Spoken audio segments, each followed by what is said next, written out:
Facing fears. Tuesday afternoon in the Rock Crusher, I felt pretty down when I met Liz. I've been doing so well, I moaned, speaking up, saying what I mean. And then my mother had to come to school and ruin it all. Liz and I were leaning against the big stone in the meadow and looking at the sky. I don't understand why you're so upset. I thought you kind of liked JT. I'd never told her what JT had called her when he found out she was colored. I didn't see a reason to now. That was ages ago. I said, JT's a jerk. Maybe you like someone else? Asked Liz. Little Jimmy? I laughed. He's 4 feet tall and as skinny as a beanpole. She shrugged. People grow. I always thought he was kind of nice. He was kind of nice. On the float, asking about Liz, I thought he liked her too. And he'd brought me my homework on Valentine's Day. Maybe Liz was right. Maybe I really should give him a second look. Come on, said Liz. It's a beautiful day. Tommy has an extra long practice. 2 hours. There must be something I can do to cheer you up. It was a beautiful day. It was only March, but it was warm, and the field was full of wild crocuses, jonquils, and Indian paintbrush. When I was little, Judy and I would spend every afternoon like this in the Rock Crusher, picking flowers and waddling in the creek. Let's catch crawdads, I said. Ugh, said Liz. Isn't there something else you want to do? I turned and looked at her in surprise. Liz was usually game for anything. What's wrong with crawdads? Liz blushed. I don't like creepy crawly things. Spiders, roaches, crawdads. I had to keep myself from grinning. It made me feel good to know that there was something she was afraid of. Isn't it important to face your fears? I asked. Do I have to get in the water to catch them? Oh, yeah, I said. That's the best part. Then no. You weren't afraid of turtles. They are reptiles with a nice hard shell and no scary pinchers. Come on, Liz. She looked at me a long time. What are you afraid of? Talking. Liz laughed. Besides that, I thought for a moment. Heights. Fine, said Liz. I'll catch those crawdad thingies with you, but then you have to climb a tree with me. Facing our fears, huh? You know it. And because I realized I wasn't thinking about JT or Mother or the roller skating party anymore, I agreed. Which is how we found ourselves, with our shoes and socks off, holding our skirts up as we waded in the creek. The water was cold, but the sun was warm on our backs. My toes are freezing, complained Liz. I ignored her. What you have to do is flip over a rock or an old log or something. Anything where a crawdad might like to hide. I flipped over a rock. There was a huge crawdad, 6 inches long, and sitting there. I scooped it up with an old tin can we had found in the woods and brought it over to show Liz. She took one look at it and shivered. I grinned and dumped it back into the stream. Your turn now, I said, Liz.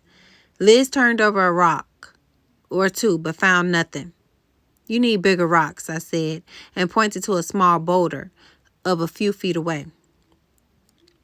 It was heavy, so I helped Liz flip it over. I see one, she exclaimed, and was so excited she dropped her skirt in the water. I handed her the can. Scoop it up. It might pinch me. Put the can in the water, a few inches behind the crawdad, but far enough away that you don't scare it. Liz, moving slowly, placed the can into a crevice between 2 stones directly behind the crawdad. I handed her a stick. Now wiggle the stick in front of the little guy. Pretend you're a fish or a snapping turtle or something. Liz looked doubtful. She splashed the stick in the water right in front of the crawdad, just like I knew it would. It moved a few steps backward. Again, I said, keep him moving back into the can. Liz didn't breathe as she wiggled the stick. The crawdad moved into the can.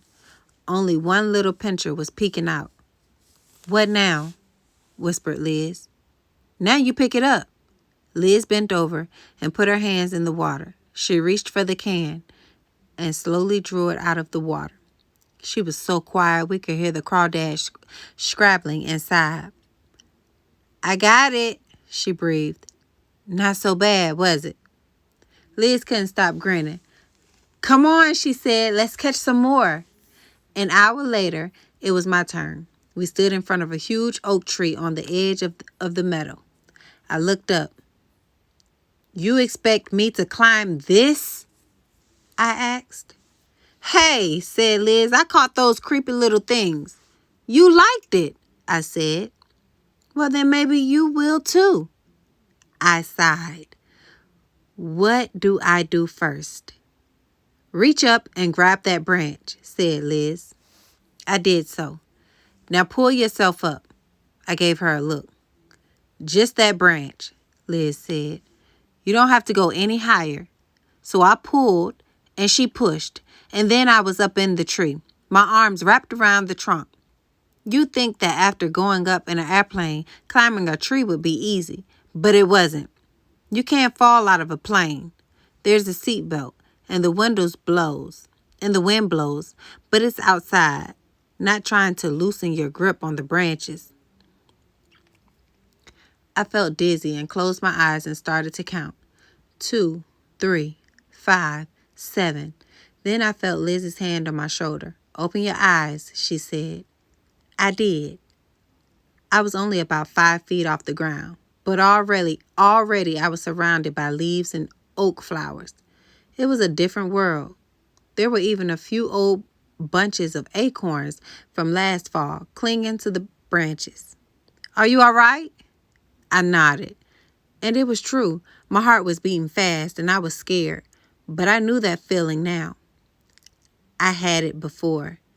When I did the presentation at school, and when I got on the airplane. And both times I'd been okay. "All you have to do," said Liz slowly, "is watch my hands and feet. Put your hands where I put my hands. Place your feet where my feet go. And you'll be fine." I nodded. Liz started to climb. I stared at her white lace socks and saddle shoes, and I watched her right hand went where her right hand went. She had a bit of dirt under her thumb, and where her left hand went, there was a bit of old red nail polish on her ring finger. And I repeated timetables in my head until I was able to follow her. Pretty soon, we were high enough that I could feel the tree swaying back and forth in the wind. "It's okay," said Liz. "It's not going to blow over or anything." But I wasn't worried. "It's like flying," I said. "The airplane rocks like that when you take off." "Isn't the view amazing?" Liz sighed. I was still staring at her feet. Taking a deep breath, I gripped the tree tighter and wrenched my gaze away from her saddle shoes. The view was beautiful. In one direction, I could see the large rock we like to sit on, and in the other, the rolling Arkansas hills. The late afternoon sun turned all the new light green leaves to gold, like King Midas had been walking through the forest. "It worked," I said. "You cheered me up." Liz didn't say a word. She didn't have to. We stayed in the tree a long time, watching the leaves and the squirrels and listening to the birds together.